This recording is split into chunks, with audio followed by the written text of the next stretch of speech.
കിഴക്കേക്കോട്ടയിൽ നിന്ന് ഈഞ്ചക്കൽ വരെ യാത്ര ഇങ്ങനെ ഇഴഞ്ഞിഴഞ്ഞാണ്. ജംഗ്ഷൻ എത്തിയാൽ ചുവപ്പ് മാറി പച്ച കത്താൻ 1.5 മിനിറ്റ് കാത്തിരിക്കണം. എന്നാൽ വാഹനത്തിന് കടന്നു പോകാൻ 20 സെക്കൻഡ് മാത്രം. ബൈപ്പാസിൽ കാത്തിരിപ്പ് 2 മിനിറ്റ്. കാത്തിരുന്ന് മടുക്കുന്നവർ ഇങ്ങനെ എല്ലാ നിയമങ്ങളും കാറ്റിൽ പറത്തി പായും.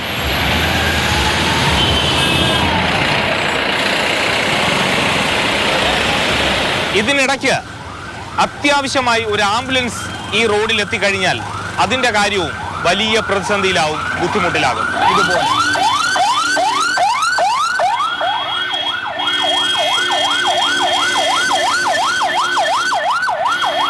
വണ്ടിയുടെ എണ്ണം കൂടുതലാണ് ഇതിനുള്ള കാര്യം. പക്ഷേ റോഡിൻ്റെ വീതി കുറവും. ഹൈവേ വരെയുള്ള മേൽപ്പാലം വന്നാൽ ശകലം കുറയുമെന്നാണ് തോന്നുന്നത്. പക്ഷേ ചാക്കയെന്ന് വരുന്ന വണ്ടി ഈസ്റ്റ് കോർട്ടിലോട്ട് പോകാനുള്ള വഴി കൂടെ ചെയ്യണം.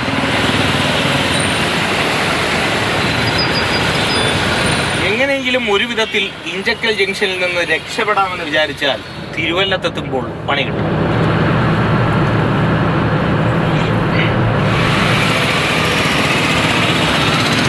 ഇവിടെ വരെ യാതൊരു പ്രശ്നവുമില്ല. ഇനി അങ്ങോട്ട് 6 വരി പാതയുടെ ഒരു ഭാഗത്തു കൂടി വാഹനങ്ങൾ തലങ്ങും വിലങ്ങും പായും. കോവളത്ത് നിന്ന് പഴയ റോഡ് വഴി കിഴക്കേക്കോട്ടയിലേക്ക് പോകുന്നതും മുട്ടത്തറ നിന്ന് ബൈപ്പാസ് വഴി കോവളത്തേക്ക് പോകുന്നതും പഴയ PWD പാലം വഴിയാണ്. 4 വശത്തു നിന്നും വാഹനങ്ങൾ വരുന്നതിനാലാണ് അപകടങ്ങൾ തുടർക്കഥയാകുന്നത്. അന്യ സംസ്ഥാനങ്ങളിൽ നിന്ന് വരുന്ന, ജില്ലകളിൽ നിന്ന് വരുന്ന വണ്ടികൾ, അങ്ങനെയൊക്കെയുള്ള വണ്ടികൾ വരുമ്പോൾ അവർക്കറിയില്ല ഇതൊരു സർവീസ് റോഡിൽ കയറി വരുന്ന വണ്ടികളാണ്. അങ്ങനെയുള്ളവരൊന്നും അവർ ശ്രദ്ധിക്കുന്നില്ല. അവർ നല്ല സ്പീഡിലേക്ക് വരുന്നുണ്ട്. മറ്റുള്ള വണ്ടികളായിട്ടുള്ള ചില പ്രശ്നങ്ങൾ ഇങ്ങനെ തട്ടയമ്പട്ടയൊക്കെ ചെയ്യുന്നുണ്ട്. നിലവിൽ ഇവിടെ സിഗ്നൽ സംവിധാനം ഒന്നുമില്ല. മറ്റൊരു പാലം വന്നാൽ ബൈപ്പാസിൽ കയറാതെ സർവീസ് റോഡുകൾ വഴി വാഹനങ്ങൾക്ക് നഗരത്തിൽ പ്രവേശിക്കാൻ കഴിയും.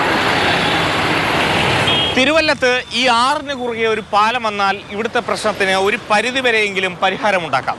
പക്ഷേ ഈഞ്ചക്കലിൽ മേൽപ്പാലം മാത്രം പോരാ, റോഡിന് വീതിയും കൂട്ടേണ്ടതുണ്ട്. രതീഷ് വെൺപകലിനൊപ്പം AK സ്റ്റെഫിൻ, മാതൃഭൂമി ന്യൂസ്, തിരുവനന്തപുരം.